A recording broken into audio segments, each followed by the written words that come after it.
नमस्कार मित्रांनो, ईश्वराचा वास तर आपल्या सर्वांच्या हृदयात असतो. ईश्वर सृष्टीच्या कणाकणात वास करतो. पण जेव्हा आपण भगवंताला त्यांच्या मंगल स्वरूपात बनवलेल्या मूर्तीत पाहतो आणि त्यांची पूजा करतो, तेव्हा आपल्याला त्या पूजेचे कित्येक पटींनी अधिक फळ प्राप्त होते. भगवंताला मूर्तिरूपात स्थापित करून त्यांची पूजा करण्यामागे केवळ आध्यात्मिकच नव्हे, तर त्यामागे वैज्ञानिक रहस्यही दडलेले आहे. जेव्हा आपण आपल्या आराध्याला मूर्तिरूपात पाहतो, तेव्हा आपले मन आणि मेंदू संपूर्णपणे भगवंतासाठी समर्पित होते. जेव्हा त्या मूर्तीला एखादी दुखापत होते किंवा चुकून आपल्या हातून ती खाली पडते, तेव्हा आपल्याला खूप दुःख आणि वेदना होतात, कारण आपली श्रद्धा आणि विश्वास त्या मूर्तीत असलेल्या भगवंताशी जोडलेले असतात. प्राचीन काळापासून हिंदू धर्मात भगवानाच्या मूर्तींना फार मोठे महत्त्व दिले गेले आहे. घरात मूर्ती ठेवणे आणि त्यांची विधिवत पूजा करणे माणसाच्या मन आणि शरीर दोन्हींची शुद्धी करते. शास्त्रांनुसार भगवंताच्या मूर्तींची नित्य पूजा आणि आराधना केल्याने भगवंतावरील श्रद्धा आणि विश्वास वृद्धिंगत होतो. जेव्हा आपण आपल्या पूजाघरात देवाची मूर्ती ठेवतो, तेव्हा आपले मन भगवंताकडे केंद्रित होते आणि आपण संपूर्ण भक्तिभावाने त्यांच्याशी जोडले जातो.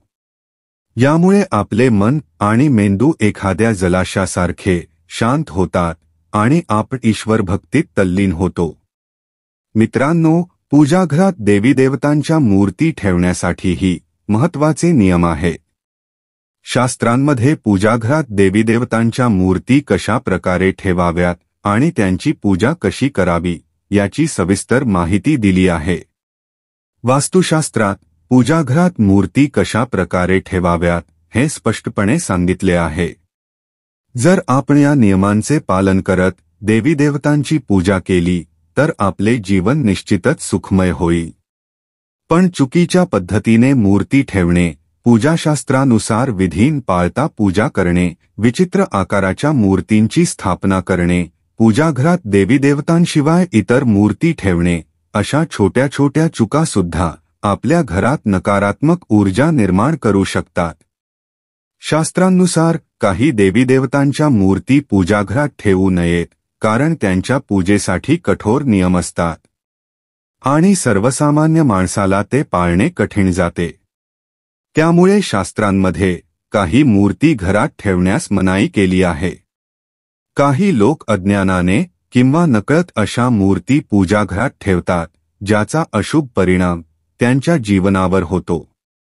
काही देवीदेवतांची पूजा तांत्रिक साधना आणि अघोरी विद्याद्वारे केली जाते आणि तांत्रिक पूजा घरात करता येत नाही. त्यामुळे अशा मूर्ती घरात कधीही ठेवू नयेत. तसेच वास्तुशास्त्रानुसार देवीदेवतांच्या मूर्ती घरात ठेवताना त्याच्या स्वरूपावरही विशेष लक्ष देणे गरजेचे असते. प्रत्येक देवीदेवता एका विशिष्ट रूपातच पूजले पाहिजे, तेव्हाच त्यांचे शुभ फळ प्राप्त होते. आज आपण जाणून घेणार आहोत की कोणत्या प्रकारच्या मूर्ती पूजाघरात ठेवू नयेत, कोणत्या मूर्ती अशुभ परिणाम देतात, कोणत्या मूर्ती शुभ फल देतात. वास्तुशास्त्रानुसार पूजाघर कसे असावे? पूजाघराची योग्य दिशा कोणती आहे? पूजाघरात पूजा करताना कोणते महत्त्वाचे नियम पाळावे? घरात नियमितपणे पूजापाठ केल्याने घरात सुखशांती नांदते आणि सर्व नकारात्मकता दूर होते. पण हे तेव्हाच शक्य आहे जेव्हा आपल्या घरात ठेवलेले आपले मंदिर वास्तुशास्त्रानुसार योग्य दिशेला आणि योग्य प्रकारे ठेवलेले असेल. जर मंदिराची दिशा आणि स्थिती चुकीची असेल, तर त्याचा विपरीत परिणाम आपल्या जीवनावर आणि घराच्या सौख्यावर होतो.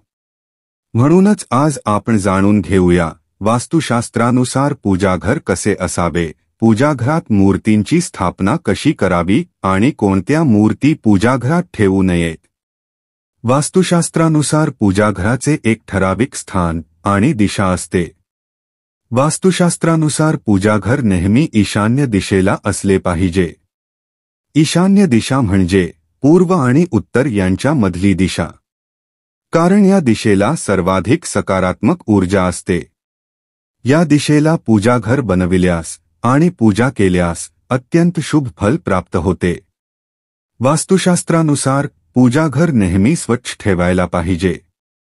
पूजाघरात तुटलेले सामान, जुने कपडे, जुने भांडी, चामड्यापासून बनविलेल्या वस्तू ठेवू नयेत. याचा पूजाघराच्या ऊर्जेवर नकारात्मक परिणाम होतो. पूजाघरात नेहमी दिवा लावला पाहिजे. रोज सकाळी आणि संध्याकाळी पूजाघरात दिवा लावल्याने सकारात्मक ऊर्जा टिकून राहते.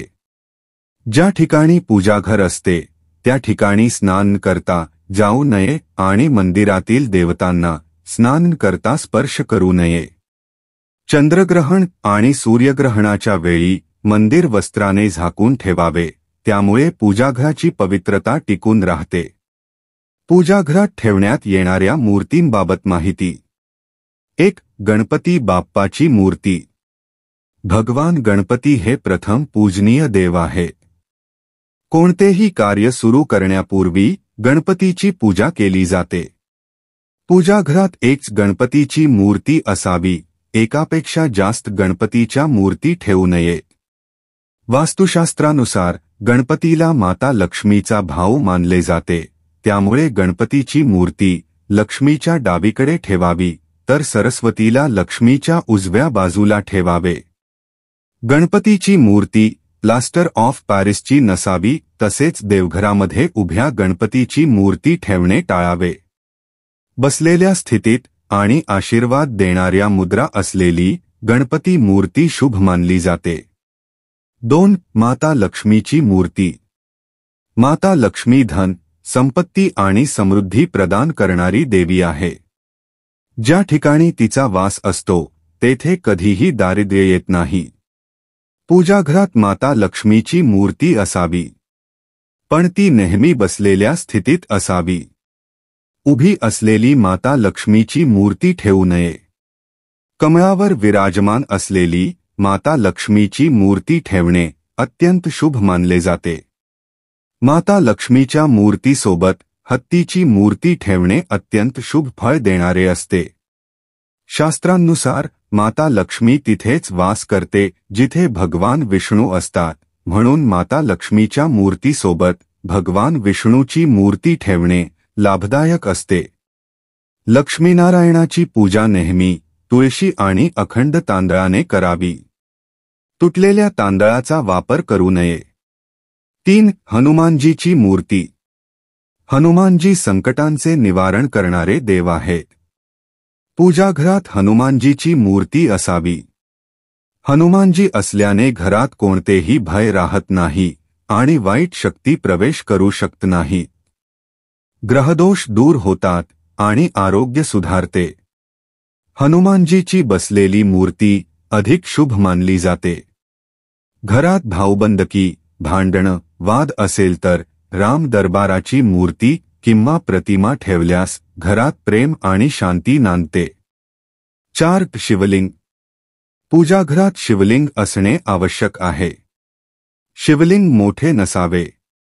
जर तुम्ही रोज शिवलिंगावर जल अर्पण करू शकत असाल तरच घरात शिवलिंग ठेवावे.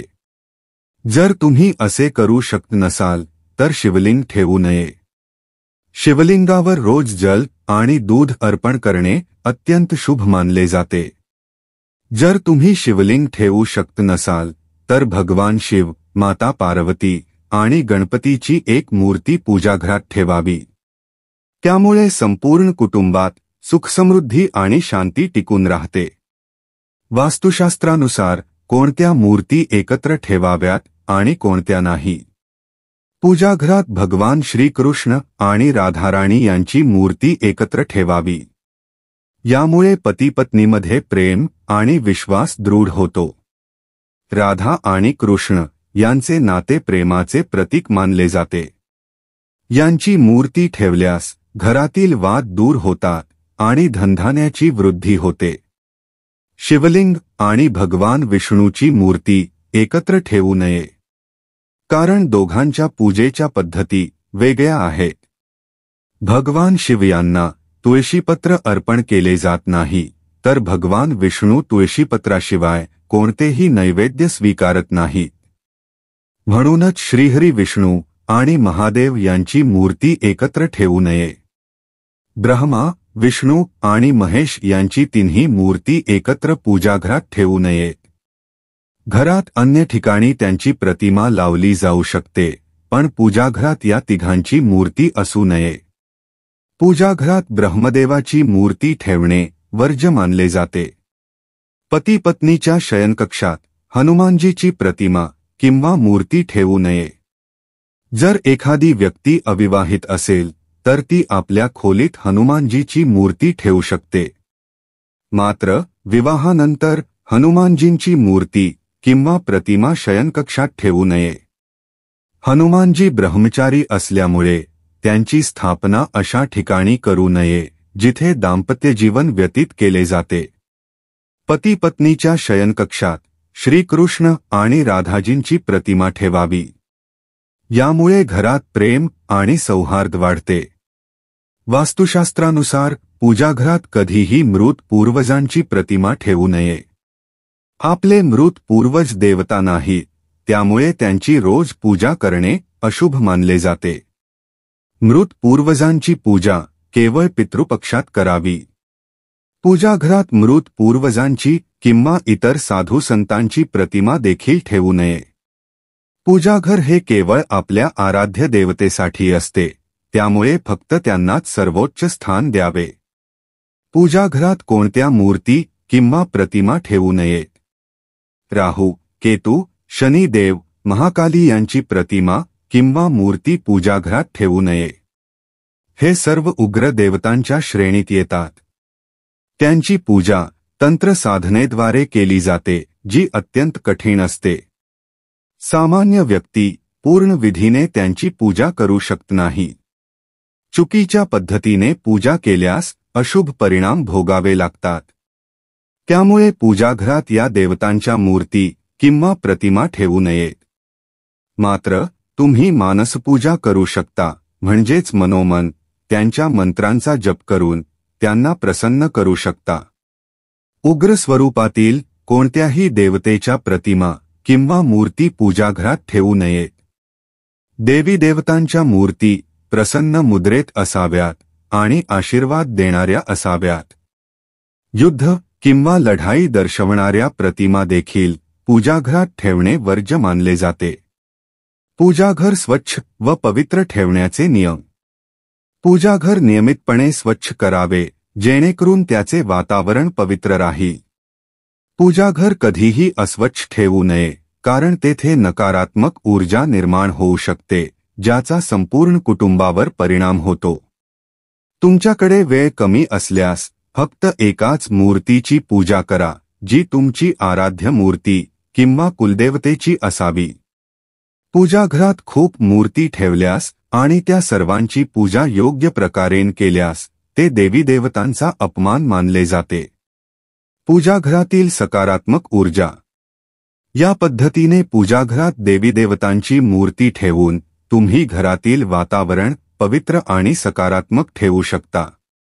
पूजाघर हे केवळ एक स्थान नसून ते आपल्या मनःशांतीचे, सकारात्मक ऊर्जेचे आणि भक्तीचे पवित्र केंद्र आहे. योग्य दिशेने आणि शुद्ध भावनेने केलेली पूजा केवळ आपले जीवन सुखसमृद्धीने भरतेच, पण आपल्या घरातील प्रेम, शांती आणि आनंदही टिकवते. जेव्हा आपण आपल्या पूजाघरात योग्य मूर्ती ठेवतो, नियमांचे पालन करतो आणि मनोभावे प्रार्थना करतो, तेव्हा देवतांचे आशीर्वाद आपल्या जीवनात सुख, समृद्धी आणि शांतीच्या रूपात प्रकट होतात. आपल्या प्रत्येक प्रार्थनेत भक्ती, श्रद्धा आणि निस्वार्थ प्रेम असू द्या, कारण देवतेसाठी हीच सर्वात मोठी अर्पण असते. शुद्ध मनाने केलेली पूजा आणि सकारात्मक ऊर्जेने भारलेले पूजाघर आपल्या घराला नक्कीच मंगलमय, आनंदमय आणि संतुलित बनवेल. आपल्या घरात नेहमी सुख, शांती, ऐश्वर्य आणि सदैव देवतांचा कृपाशीर्वाद नांदू दे. तर मित्रांनो, आजसाठी एवढेच. आम्हाला आशा आहे की आजची ही महत्त्वपूर्ण माहिती तुम्हाला नक्कीच आवडली असेल. तेव्हा व्हिडिओला लाईक करा, शेअर करा आणि चॅनेलला सबस्क्राईब करायला विसरू नका. धन्यवाद. श्री स्वामी समर्थ.